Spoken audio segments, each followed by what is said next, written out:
Je m'appelle Maxime Simon et je suis Sales Engineer chez Snowflake. Avant d'arriver ici, je travaillais avec SAP HANA. Beaucoup de clients migrent de plateformes existantes vers Snowflake. Et avec ça, ils amènent le code existant.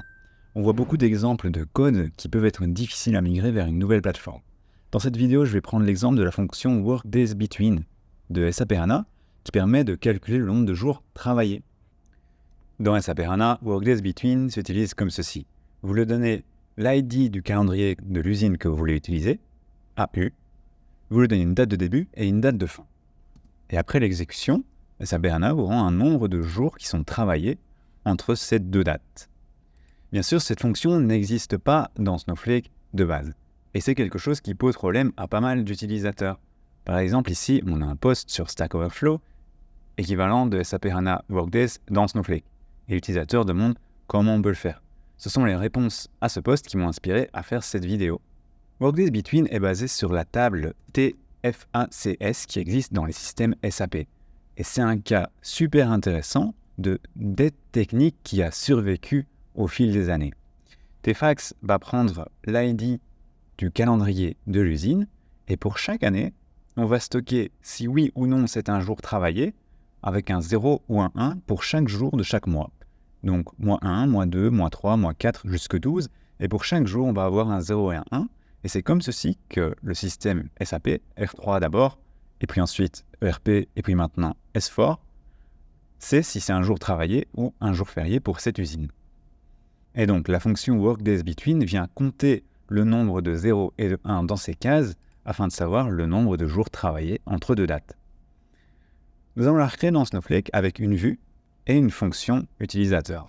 D'abord, la vue SF SAP Factory Calendar, elle va nous donner un peu plus d'informations sur les jours qui sont travaillés ou pas.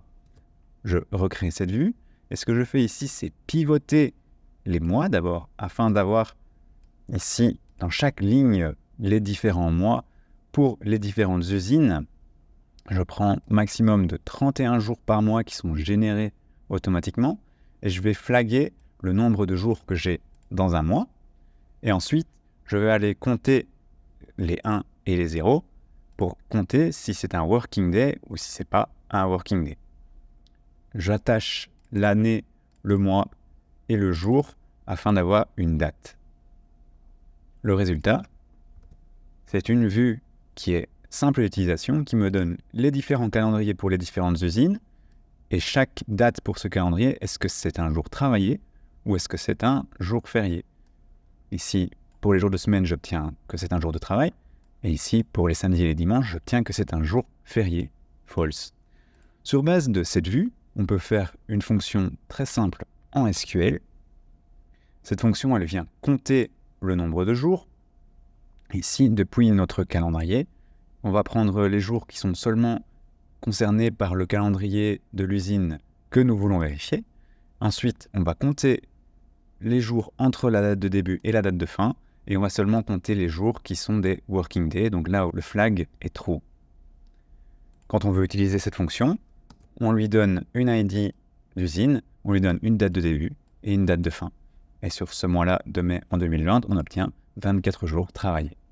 Je trouve que c'est un exemple particulièrement intéressant pour passer d'un modèle de données qui est un peu obscur avec des 0 et des 1 pour chaque mois à quelque chose de beaucoup plus compréhensible sur une fonction qu'on peut expliquer en SQL.